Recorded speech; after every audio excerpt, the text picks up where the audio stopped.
Maayong buntag pag-usab kanatong tanan. Daghang mga kahigayunan nga ang atong mga daotang mga kinaiya, ang atong dili maayong pamatasan mo'y magdala kanato kanunay diha sa kasalanan. Siguro mga igsoon, bisan sa atong unang pagbasa,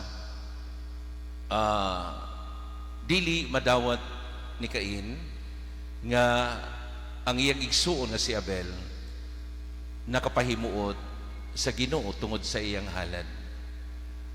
O mao kini hinungdan nganong iya kining gipatay. Siguro mas lawom nga kahulugan nga natural na sayod kita nga ang pagpatay dili gayud dili gayud maayo. O gani gahapon kung nabantay ninyo, si Kristo wala lamang magsulti may tungod sa pagpatay. Apan iyang giingon kung unsay espiritu ni anang maong balaod nga dili mo patay. Kay bisan moingon ta og kuanggol, buang-buang or unsa pa man nga atong ikuan sa atong isigkataw, matud pa kini naghatag na og dautan nga impresyon. Mga igsoon, sa atong ebanghelyo karon, anausab ang huna-huna niining mga Pariseo. Dili tungod kay nakita nila ug nasabtan nila ang mga milagro nga gihimo ni Jesus. Sama ni ana ang iyang pag-ayos sa mga masakiton, ang iyang pagpalakaw sa mga bakol, ang iyang pagbuhi sa mga patay o paghatag kinabuhi sa mga patay, o daghan pang mga milagro nga iyang gihimo. Apan lisod tungod kay ang ilang kinaiya, ang lisod sabton tungod kay dili nila gusto makita kung unsa ang kamatuoran ug unsa ang maayo nga nahimo ni Jesus. O gani diha sa ilang unahuna o kasing-kasing, nangita silang paagi arong bitkon si Jesus aron doon na sila'y ipasaka nga matud pa kaso para kaniya. Sa mga igsoon, atong hinumduman, bisan diha sa atong kinabuhi, doon ay mga higayon nga kita adunay sama ni ining mga kinaiya nga maugayod kini ang magdala kanato diha sa pagpakasala, diha sa paglayo sa Dios, o diha sa pagkaguba sa atong relasyon ngadto kaniya. O kini nga atong ebanghelyo karon nagpahinumdum kanato, una sa tanan, ang pagdawat, ang pagsabot, o ang kanunay nga pag-angkon ni ining mga gihimo ni Jesus diha sa atong kinabuhi.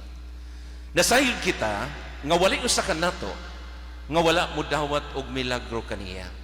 Apan igo na kini nga magpamatuod kanato nga anaa ang Dios, anaa ang atong Ginoo, naghatag kanato ni ining mga kaayuhan nga siya mutabang kanato sa mga panahon nga kita anaa sa kalisdanan ug labaw sa tanan ana ang kanunay grasya gikan sa Ginoo aron kita makapadayon sa atong kinabuhi.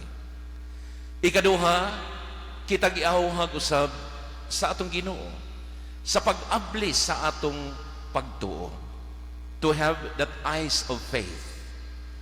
Ang atong pagtuo, matas sa pagtuo, magdala kanato diha sa atong tinguha sa pagsabot kanunay ug labaw sa tanan, sa pakikiusa kanunay ngadto kaniya. Ug ingon ni ana ka importante ang atong mga pag-ampo. Nagampo kita tungod kay misalig kita nga anaa siya nga mutubag og naminaw sa atong mga pag-ampo. Ug ang atong pagtuo kaniya mo'y magdala kanato diha sa kahiusahan nato ngadto sa Ginoo. Ikatulo mga igsuon, giawhag kita sa atong Ginoo sa paghimo sa atong kasing-kasing nga andam kanunay alang kaniya. To remove that hardness of heart. Kay usahay Kahit murag bato ang atong kasing-kasing. Dili kita basta makadawat kung unsa iya nahimo kanato. Usahay anhang pagduha-duha nato diha sa presensya sa Ginoo. Mga igsoon, ang atong santos nga Eucharistia, din kita karon ania nagkatigom. Kini nagpadayag ka nato sa iyang buhing presensya o sa iyang andam kanunay nga paghatag sa iyang kaugalingon sa matag usa ka nato. Dili kita hikawan kung unsa man ang atong gikinahanglan.